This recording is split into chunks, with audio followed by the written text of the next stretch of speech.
One of the most important things in art is practicing. You've probably heard it many times already: practice makes perfect. Although you can't reach perfect in art, practicing drawing every day will help you improve tons. Take a few moments each day to study your surroundings. Look at the face of the person you're talking to. Notice how the light affects where all the shadow goes, and the shape of their features.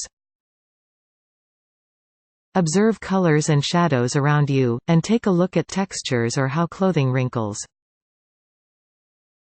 These things will help you gain a better understanding in how real objects work and are shaped, and will come in handy when you're drawing. Don't get caught up in the color name game. It's easy to forget the oblivious fact that every single blade of grass is not just one specific shade of grass green. Cadmium red can vary greatly among different media's brands and screen settings. This can also cause different results when mixing colors. Avoid referencing color terms in the dictionary and look at items' colors in person or in photographs, videos. Learn how to obtain the correct colors and their properties accurately.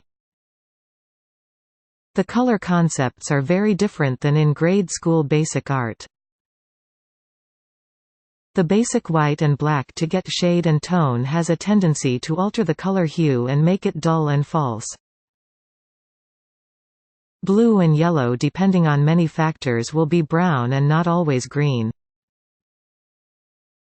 Consider investing in better quality art supplies. At least experiment with various brands of the same media at different price ranges.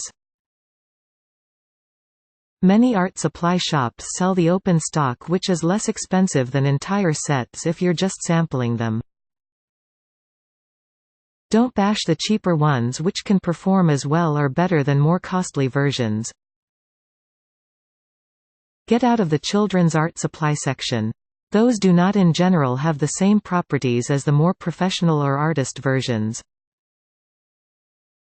Look at other artists' works. There are many great artists on DeviantArt, so feel free to check out that site or create an account. Pay attention to their style of drawing. Take a look at multiple artists too, so you can expand your viewpoint. And if you want, try copying their style for a day to get a good idea on it. Just don't claim it as your own unless it actually becomes your style. Also take trips to museums and art exhibits to gain inspiration. Another good idea is to look up tutorials. There are a lot of great tutorials on DeviantArt on all sorts of things, and you're sure to find one that helps. Also consider art books and taking art courses. Beware of the paint or draw by number format.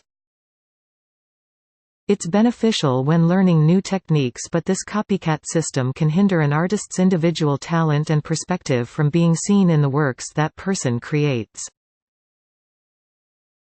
The great artists of the past and present became famous via uniqueness. Try out different mediums of art. For example, if you're doing traditional art and mainly use pencil or colored pencil, try out pastels or painting for a new experience. Or try it digitally, as in with a pen tablet like Wacom tablets and a paint program for your computer. Try using a model when you draw. Whether it be a picture in a magazine or a bowl of fruit you set up on your counter. It's good practice and it'll help you improve a lot. If you're into anime or a similar style, it always helps to try out some realism. Anime is a more cartoonish style than realism, yes, but realism will give you a better grip on proportions and anatomy, and helps a ton when you're drawing anime. Also, body anatomy is important in not just anime, but every style. Be watchful of the composition of the content of the artwork. The composition includes the proportions of the subjects in the artwork, its colors, and positive and negative spaces. Other steps in this article help with this well. When doing landscapes, cityscapes, interiors, or be careful of linear perspective and aerial perspective, which are simply a showing of objects receding from the viewer to the horizon or a vanishing point. Measuring instruments are useful. For any artwork dealing with humans or animals, try to get an understanding of the correct proportions of each part of the body. Consider taking life drawing courses or sketching in situation. Or purchase jointed doll things called lay figures which illustrate proportions nicely. They can also be posed into different positions. Try to get the details of the eyes in your living subjects. It adds emotion and the eyes don't look dead and lifeless. Communicate with the artwork, give the artwork narrative. Make it talk. Don't just draw a mountain without a background. The viewer will very likely be confused, not knowing whether it is a mountain or a tiny rock. And something to it. That new item will do the talking for you. Treat all shapes as important. Negative spaces, the spaces in between the objects, are often ignored by beginning artists but often can teach any artist about often creepy errors. These can themselves add interesting shape. Play a game with the viewer. Add things like repetitions and putting things not directly inside the frame. Like a tree or plant cut off by the frame itself. It makes them think. Also make some parts of the picture be quiet, try not to make everything in a picture in fine detail. Keep something blurred and obscure to prevent anxiety and confusion.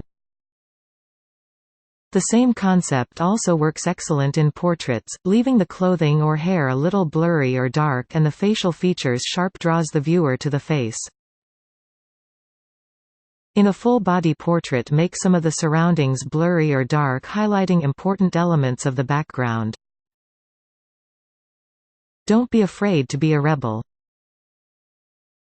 Artists are very opinionated and even on creating one exact effect, will have opposite ways of achieving it.